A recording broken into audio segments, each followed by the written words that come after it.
Cada día parece que las cosas se están poniendo mejor en el sentido de la transmisión del virus, pero eso no significa que estemos totalmente exentos. Y bueno, vamos a tomar un tiempo para orar y pedir la dirección de Dios a través de su Espíritu Santo, y que los que estamos aquí en nuestro corazón tengamos la decisión firme de hacer lo que escuchamos.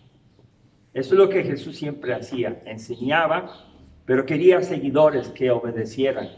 Vamos a orar. Padre, en esta mañana, muchas gracias por la oportunidad de vida que nos das, por la libertad que tenemos, Señor, de estar en este lugar, por tu palabra que es posible tenerla en nuestra mano, llevarla a la casa y leerla, meditarla y encontrar en ella el mensaje para nosotros. Todos los días podemos hacer eso, agregando el tiempo de oración en cada uno, tal vez de manera individual o de los grupos. Te suplicamos que dirijas el mensaje de tu palabra para hacer tu voluntad con el tu Espíritu Santo. En Cristo Jesús te lo pedimos. Amén. Amén. ¿Me permite alguien? A ver, ¿dónde dejé? Acá está. Uno tiene que pensar en los eventos. Esto está cayendo, ¿ah? Uno tiene que pensar en los eventos de la vida y tratar de aprovecharlos. Uno es algo así como muy inteligente, porque Dios nos ha hecho inteligentes, y nosotros vivimos de tal manera que lo bueno que nos pasa lo contamos a otros.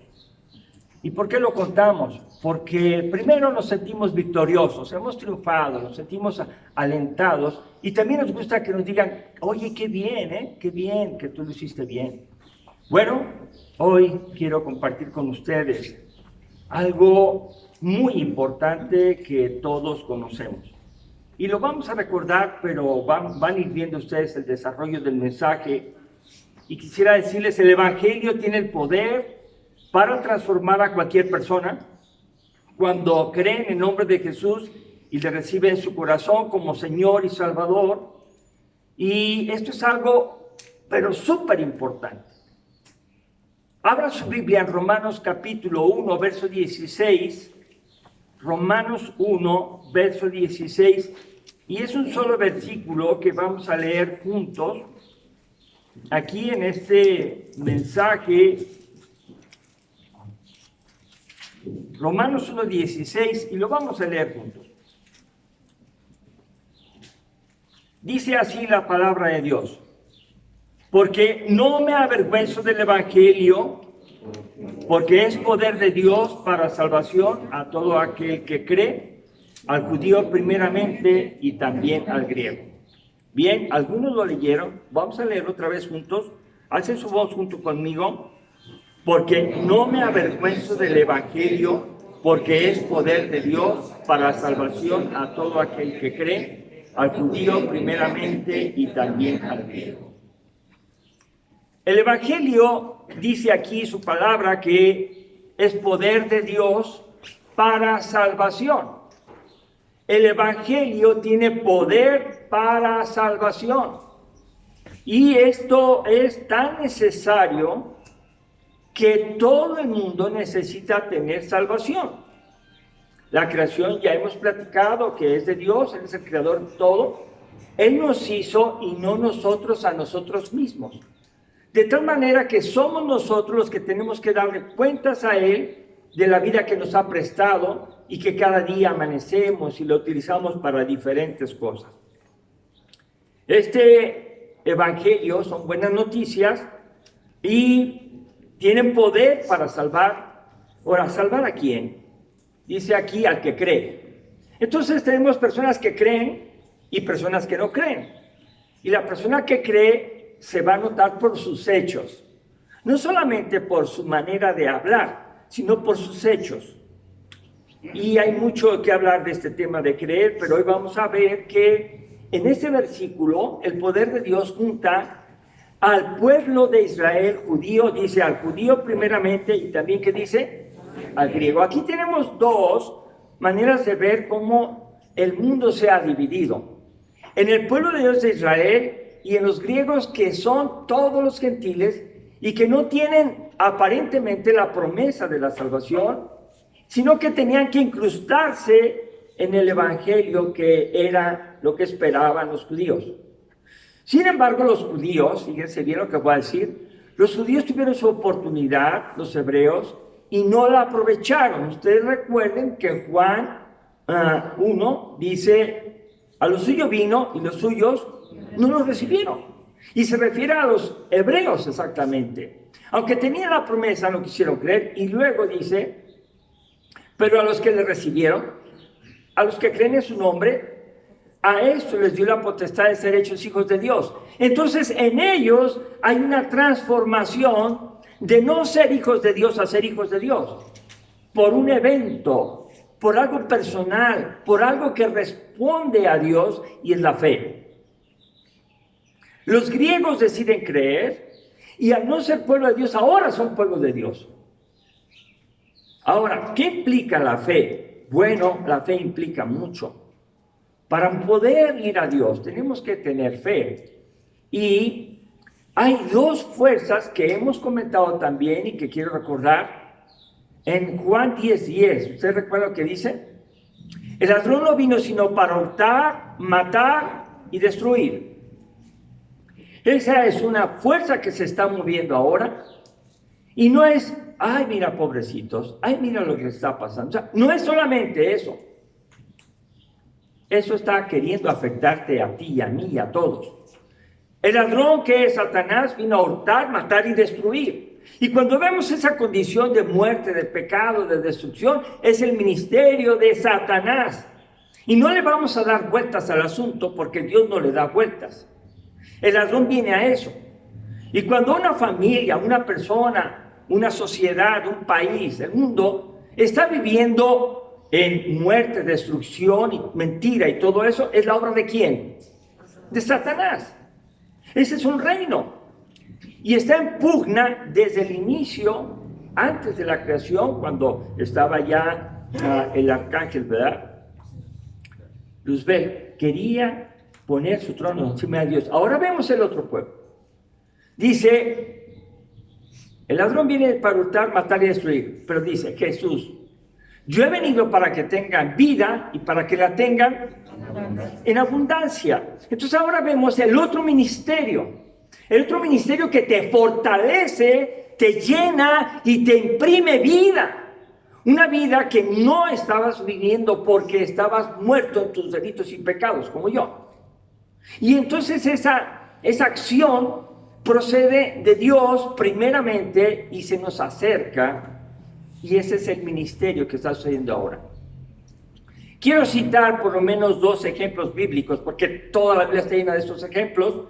Y la semana pasada compartimos acerca de Zaqueo en Lucas capítulo 19. Y ustedes recuerdan que Zaqueo, ¿qué era? ¿Un publicano? O sea, es un cobrador de impuestos. Él conocía el mensaje de Dios, pero estaba al servicio del pueblo que oprimía. Y se consideraba como un traidor y aparte tramposo y que robaba, ¿verdad? Y que exigía más de lo debido y se quedaba con una parte y entregaba la otra al gobierno. Y él escucha el mensaje de Jesús. Este Zaqueo tiene algo que tenemos todos nosotros y que se llama deseo de estar bien. Deseo de tener dinero suficiente. Creer que la felicidad consiste en tener poder, belleza, fama y todo eso. Zaqueo decidió tener un encuentro con Jesús. Recuerdan ustedes que corrió hacia adelante y bueno, todo eso ya lo platicamos la semana pasada. En este versículo 10 del capítulo 19 de Lucas dice, porque el Hijo del Hombre vino a buscar y a salvar lo que se había perdido. ¿Estamos de acuerdo? La condición para tener salvación, entonces, es reconocer que estamos perdidos. Porque si no puedo ver yo que estoy perdido, no hay salvación para mí, porque no la necesito. Según yo. Yo puedo ser sabio en mi propia opinión. y dar los consejos y hablar de tal manera, pero no poder verme a mí mismo, porque yo tengo que reconocer primero que estoy perdido. Porque el ministerio de Jesús es un ministerio de venir a buscar y a salvar, no solamente a buscar, no solamente a ser personas que le aplaudan y lo quieran cuando tengan tiempo, cuando les parezca bien, cuando las ideas de Jesús les parezcan, las siguen, y cuando no, pues al cabo no tienen compromiso con Él. Jesús no quiere eso. Él viene a buscar y a salvar a cada uno de los que nos hemos perdido, y su propósito es así.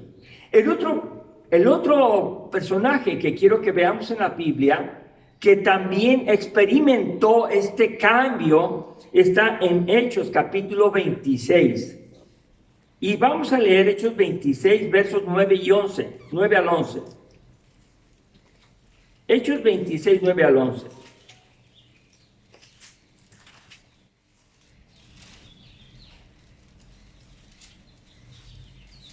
Vamos a ver una persona que tiene una condición de vida que, recuerden, él pensaba que estaba bien, Él estaba muy seguro de lo que hacía, pero dice así: yo ciertamente había creído mi deber hacer muchas cosas contra el nombre de Jesús de Nazaret, lo cual también hice en Jerusalén. Fíjense lo que hace. Yo encerré en cárceles a muchos de los santos, habiendo recibido por él poderes de los principales sacerdotes, y cuando los mataron, yo di mi voto. Y muchas veces, castigándolos en todas las sinagogas, los forcé a blasfemar, y enfurecido sobremanera contra ellos, los perseguí hasta en las ciudades extranjeras. Eso es una condición de vida religiosamente bien. Hebreo de hebreos, bueno, circuncidado al 8º día, de la tribu de Benjamín. Tenía todas las credenciales para ser un excelente hijo de Dios, pero estaba haciendo todo mal. El Evangelio viene a tocar la vida de nosotros y toca la vida de Zaqueo para que dejen de hacer lo que está haciendo. Toca la vida de Pablo para que él pueda compartir qué sucedió. En el verso 15 al 18 dice así: yo entonces dije, ¿quién eres, Señor? Y el Señor dije, yo soy Jesús, a quien tú persigues.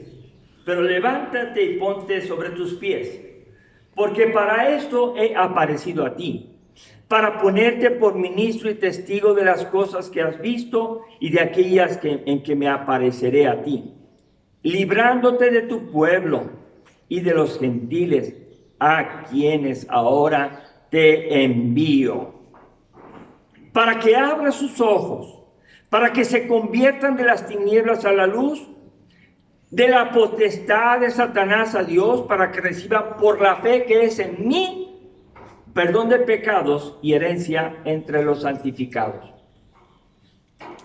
Noten claramente cómo se separa una vida de la otra, cómo no hay comunión entre el pecado y la vida en Cristo.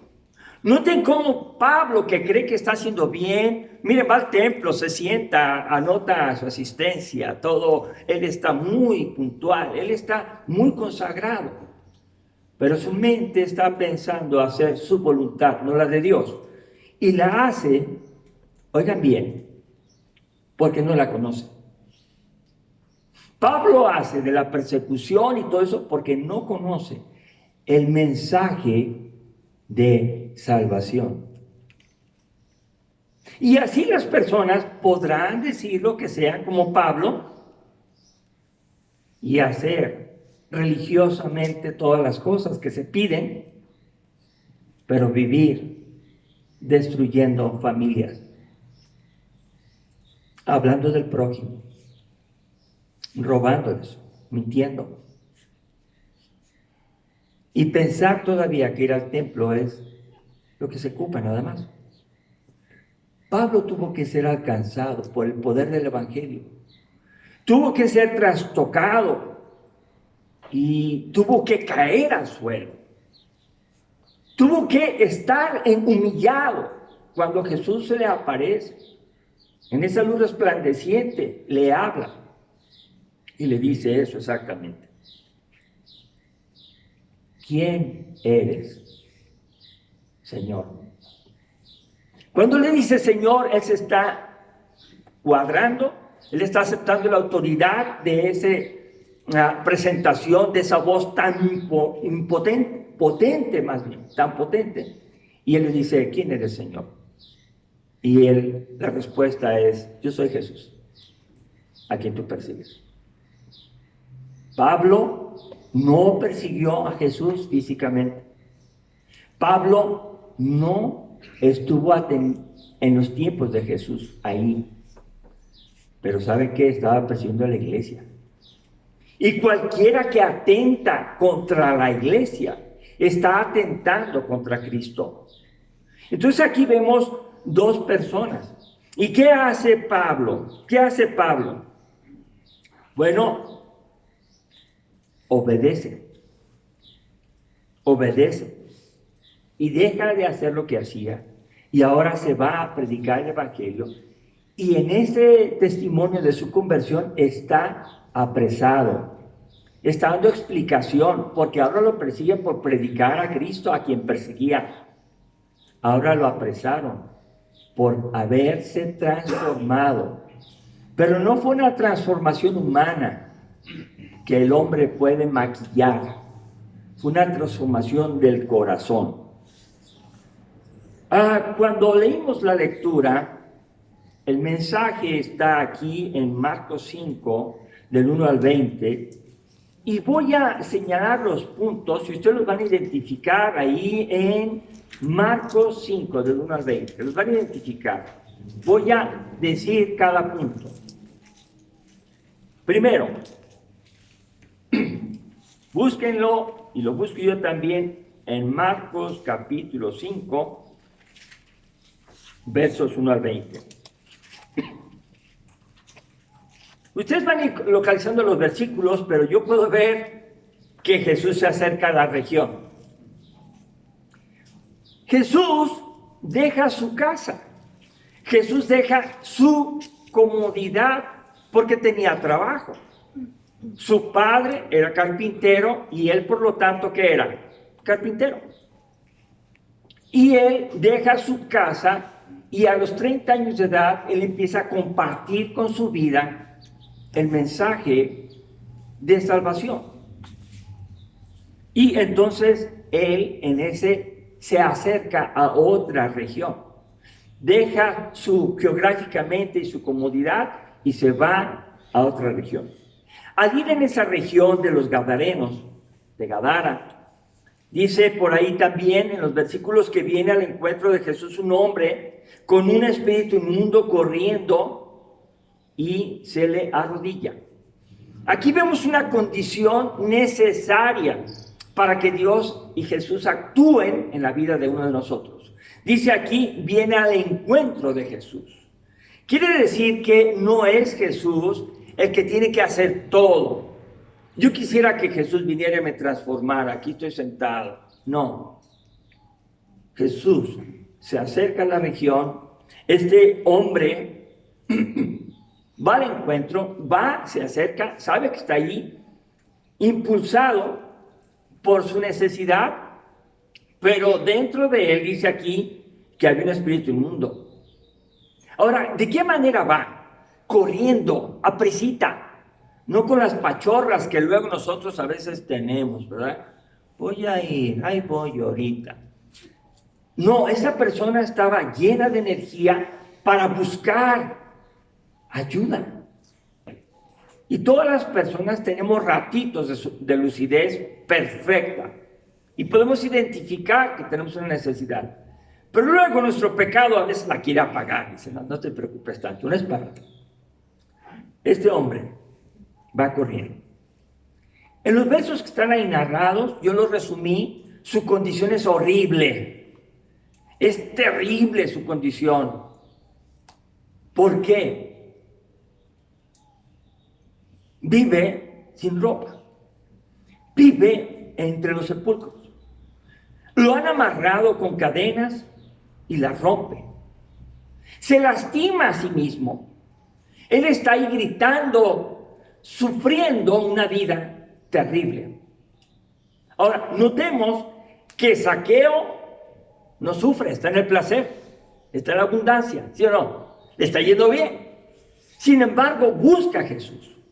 Notemos cómo Pablo está seguro de su religión y está muy feliz haciendo la tarea que él cree que está bien. Y bueno, cumple con todo, ¿verdad? Pero está mal. Pero ahora vemos una condición extrema de sufrimiento. Una persona endemoniada. Cuando Jesús lo ve, Jesús se hace cargo y con autoridad lo libera. Otra vez vemos cómo es necesario que cambie la condición de condenación, de esclavitud, a una condición de libertad y de descanso. Bueno, lo transforma, dice el verso número 15. Vienen a Jesús y ven que al que había sido atormentado el demonio y que había tenido la legión, fíjense cómo estaba, sentado, vestido y en su juicio cabal. Él era una nueva persona. Él tenía una condición diferente. De estar saltando, gritando, corriendo, estaba ahora sentado. Primera cosa, paz. Segunda cosa, él se encuentra ahí vestido, cubierto y en su juicio cabal. O sea, él ya podía identificar que estaba en tal lugar, que estaba desnudo, y él dijo, voy a cambiar, y se empieza a transformar. Él hace su parte. Vemos aquí que en ese pasaje habla de que hay oposición. Siempre hay personas a las que les molesta que otros se transformen. Y la oposición se nota cuando dice aquí que tienen miedo. Y Jesús, para poder libertar, concedió permiso a los aproximadamente 2,000 demonios que tenía dentro, legión. Porque los demonios le dijeron, permítenos ir a ese hato de cerdos. Y Jesús dice, adelante. Cuando ahí vemos que se pierden 2,000 cerdos, usted y yo tenemos que pensar, si fueran tus cerdos, ¿qué dirías? Gracias, Jesús, porque mis cerdos fueron utilizados para liberar un hombre que estaba esclavizado y torturado por 2,000 demonios. Gracias porque mi ofrenda y yo tenía con qué darte para que fuera liberado. Aprecio más la vida de una persona que de 2,000 cerdos. Aparte que los cerdos se consideraban en los tiempos de Jesús como inmundos. Bueno, esa sería nuestra respuesta. Afectaron su negocio, se sintieron muy ofendidos y le dijeron a Jesús, vete de nuestros contornos, nos estás perjudicando, no te queremos aquí. Y ahí está el desencuentro de Jesús con las personas. Así como hay unos que buscamos a Jesús y queremos estar cerca de Él, hay personas que se sienten ofendidas y dicen, no quiero tener relación con Jesús. Yo no sé si soy cristiano. Bueno, a mí me lleva mi mamá. Bueno, yo estoy ahí porque, bueno, hasta me duermo en el mensaje. Y vemos ahí como, no, si se puede me voy inmediatamente. Si tuvieran que escoger una cosa o la otra, dirían, escojo la otra. Hay personas que buscan su propio bien y no el del otro. ¿Qué es más importante? Jesús liberando a una persona y perdiéndose 2,000 cerdos, o los 2,000 cerdos, y que la persona siga esclavizada y endemoniada. ¿Qué es más importante? Bueno, Jesús, vamos a ver la respuesta de este hombre que recibe el beneficio de Jesús. Y dice así que, en verso 18, y al entrar en la barca, el que había estado endemoniado, le rogaba que le dejase estar con él. Una necesidad que se genera cuando yo recibo el beneficio de Jesús, de la salvación, es que yo quiero estar con él. Es que a eso se le llama, como dicen, el primer amor. Yo quiero disfrutar de su presencia. No quiero faltar a los cultos. Quiero leer mi Biblia. Quiero orar. Quiero hacer su voluntad. Estoy valorando cómo estoy ahora de bien. Y tengo una paz hermosa. Y están en esa primera impresión. Este hombre estaba en esa impresión. Y le decía a Jesús, déjame. Ya se iba a subir a la barca. Ya se iba a retirar. Y dice, me voy contigo. Quiero estar contigo. Quiero disfrutar más de lo que tú enseñas y quiero aprender de ti cerca. Tenía una decisión. ¿Cuál era? Seguir a Jesús. Una decisión que decía, no quiero volver a mi pasado. No quiero estar entre los sepulcros. No quiero vivir en esa condición. No quiero. Quiero estar contigo, Jesús. Y ahí es donde vamos a ir cerrando el mensaje. Jesús da una respuesta que empieza diciendo, no se lo permitió. Verso número 19. No se lo permitió, no hay permiso. Vete a tu casa, a los tuyos, y cuéntales cuán grandes cosas el Señor ha hecho contigo y cómo ha tenido misericordia de ti. Notemos la dirección y la indicación de Jesús para una persona como él. Vete a tu casa. O sea, claro que es muy bonito estar en el templo. Apreciamos estar juntos. Nos gusta vernos. Nos sentimos bien. Tenemos experiencias unos y otros a través de la historia de nuestra vida. Pero Jesús dice, no quiero eso. No quiero que te la pases bien conmigo, que disfrutes todo lo que sigue. Yo tengo una misión para ti. Y la misión para ti es que vayas a tu casa. Y cuando estés en tu casa, dice ahí, que les vas a contar dos cosas. No les vas a hablar de la historia del Evangelio, no les vas a hablar muchas cosas de la historia de Israel, no les vas a comentar tanta cosa como si fueras un maestro. Le vas a contar dos cosas. ¿Cuáles son? Grandes cosas el Señor ha hecho para Las cosas grandiosas que Dios ha hecho contigo. O sea, tú tienes tema, tú tienes experiencia, tú viviste algo que recuerdas y que ya no lo eres. Ve, cuéntales eso a tu familia, las cosas maravillosas que Dios ha hecho en ti. Ve, comparte lo que has experimentado. Jesús no le dice, vete a tu casa y pórtate bien. Haz todo lo que te digan y quédate calladito. No. Jesús dice, vas a contarle cuán grandes cosas ha hecho el Señor contigo. Fui endemoniado, ustedes saben de eso. Y un día Jesús llegó, corrí hacia él, me encontró y él me libertó. Cuéntale cómo te sentiste. Esa es la primera cosa que tiene que hacer. Y la segunda cosa que tiene que hacer es, ¿qué dice? También cuéntales la misericordia que ha tenido de ti. Y hermanos, aprovechemos esto para nosotros mismos. ¿Merecía algo este hombre? Estaba endemoniado. ¿Merecía él algo? Miren, en la historia natural de las enfermedades, cuando uno como médico lo enseña a estudiar, dicen, tuvo diarrea, y así fácilmente dice, entró por la boca.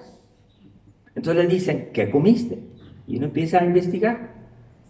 Y uno llega a dónde es el problema y da el tratamiento y le dice a la persona, no vuelvas a comer eso porque te va a volver a hacer daño.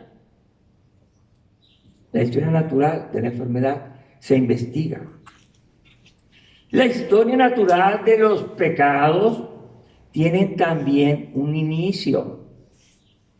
Y todos los pecados empiezan aquí. Así, empiezan a generarse, como un embarazo, a gestarse, a fabricarse.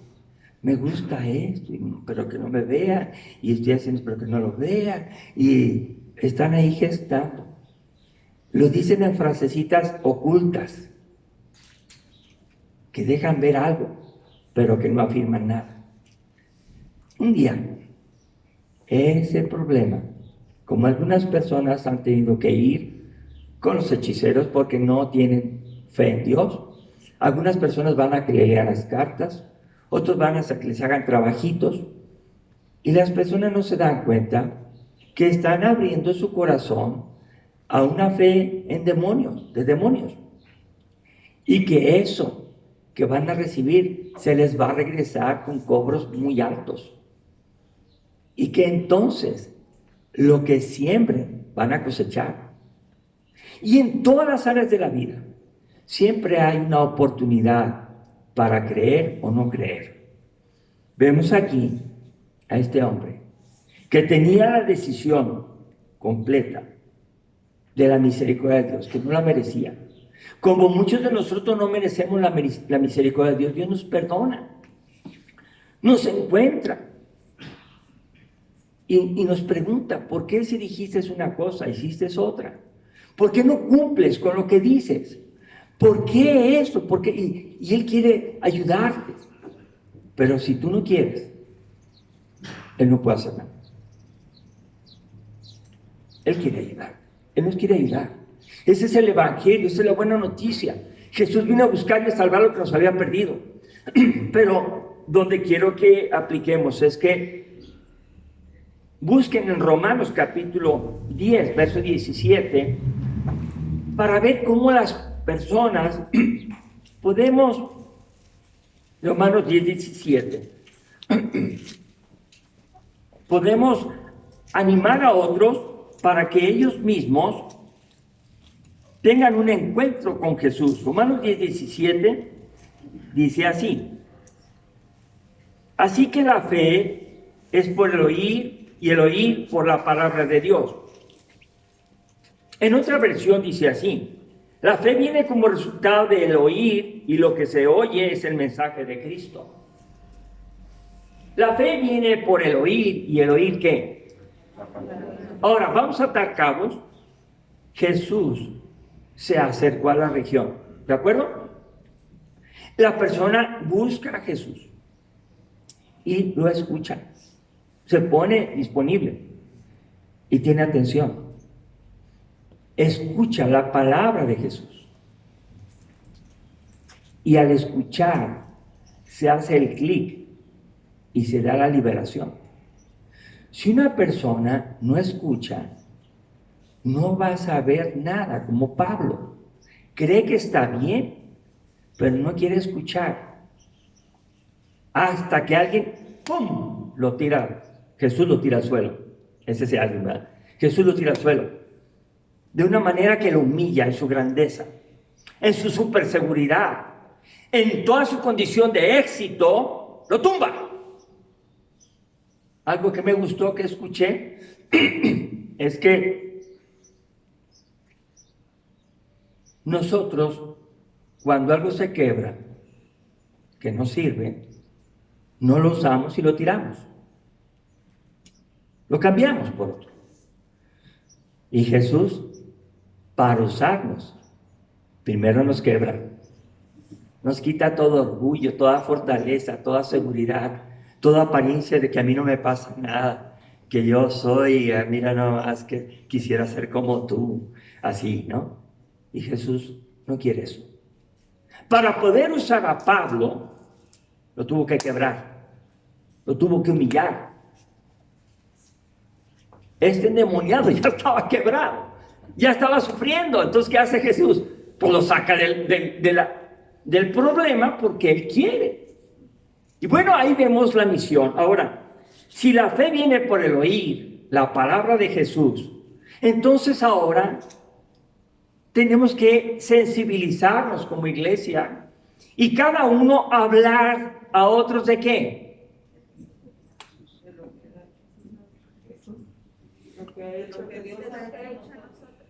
Hablar de dos cosas. ¿Cuáles son las dos cosas que le mandó a que hablara? ¿Cuán grandes cosas ha hecho Dios con Mario? ¿Y cómo ha tenido misericordia de mí que yo no la merezco? Esas dos cosas hay que comentarlas a personas que están esclavizadas en drogas, en sexo, en sensualidad, en mentira, en robar, en matar, en ser hipócritas, en aparentar que tiene todo y no tiene nada. Cristo viene a resolver la necesidad del ser humano quebrado, pero necesita la humildad para cambiar. Necesitamos ser primero salvados por Cristo de nuestra condición de pecado para poder hablar a otros. Porque si yo no tengo la experiencia de ser perdido, yo me digo, ay, pues es mi manera de ser, así soy yo. Y no podemos decir, mi condición era terrible, merecía el infierno, había hecho esto y esto. ¿Y saben qué? Cristo Jesús vino, tuvo misericordia, que me salvó y quiere salvarle a usted. Cuando no hablamos en eso, decimos, eres buena persona. ¿De qué familia eres? ¿Me explico? No escondamos el Evangelio. El Evangelio vino a transformar con poder a las personas que lo escuchen. Nuestra tarea es anunciar el Evangelio, ir a contarles las maravillas que Dios ha hecho con nosotros y la misericordia que ha tenido en Cristo Jesús. Y el que convierte, ¿quién es? El Espíritu Santo. Entonces, hermano, una iglesia que no evangeliza, decía un autor, no es iglesia. Una iglesia que no comparte el Evangelio, no ha entendido el mensaje para lo cual Cristo vino, y lo anoté aquí, lo dice Ismael Anaya, la responsabilidad profética de la iglesia, nuestra responsabilidad, consiste en que ha sido comisionada por Dios para anunciar las buenas noticias de salvación a un mundo perdido en sus delitos y pecados. La comisión que tenemos, hermanos, no es venir a llenar una lista, no es venir y cumplir la presencia aquí, sino es salir y compartir a otros el mensaje de Jesús de salvación, que lo portamos, lo vivimos, de tal forma que cuando nos ven a nosotros, cuando me ven a mí, no tienen miedo, no tienen sospechas. Al contrario, dicen, oiga, Señor, ¿me explico? Hay confianza. Pero cuando una persona se viste de tal o cual forma, habla de tal o cual forma, enseña tal o cual cosa, la gente piensa, esta es otra historia. Nosotros evangelizamos con nuestra vida, con nuestros hechos, como el hombre que fue perdonado, libertado. ¿Cómo fue? Vestido, sentado y en su cabal juicio. No tenía las otras situaciones. Y cuando una persona vive con las situaciones anteriores de maldad, vestido de una manera que no no agrada a Dios, hablando de una manera que no agrada a Dios, tratando de una manera que no agrada a Dios, entonces, hermanos, oremos para que se convierta. No vamos a decirle aquí, hermano, le vamos a decir, toma un tiempo para encontrarte con Jesús. El problema es que estamos en oportunidad porque mientras hay vida, hay esperanza. Porque una vez que llegue la muerte, nosotros ya no tendremos oportunidad, solamente quedará esperar el juicio. Entonces, que sea Dios el que nos ayude a entender. Quiero cambiar, quiero tener un encuentro con Jesús. Ya lo tengo. Quítame cualquier cosa que me impida hablar de Cristo, de las maravillas que Él ha hecho, y a contar cómo tiene misericordia de mí y cómo quiere hacer maravillas contigo y cómo también quiere tener misericordia de ti. Todo esto en Cristo Jesús. Pongámonos de pie, hermanos, y oramos. Dios, gracias en esta mañana porque entendemos claramente la misión, esta misión de ir a llevar el Evangelio, las buenas noticias a otros que no tienen la salvación. Llénanos de ti, Señor, y que esta predicación de tu palabra sea para nosotros como ese alimento que da fuerzas, como cambio que produce que nosotros vayamos y hablemos del Evangelio. Hay muchísimas maneras, cada quien tiene su forma, pero el poder solo lo tienes tú a través de tu Espíritu Santo.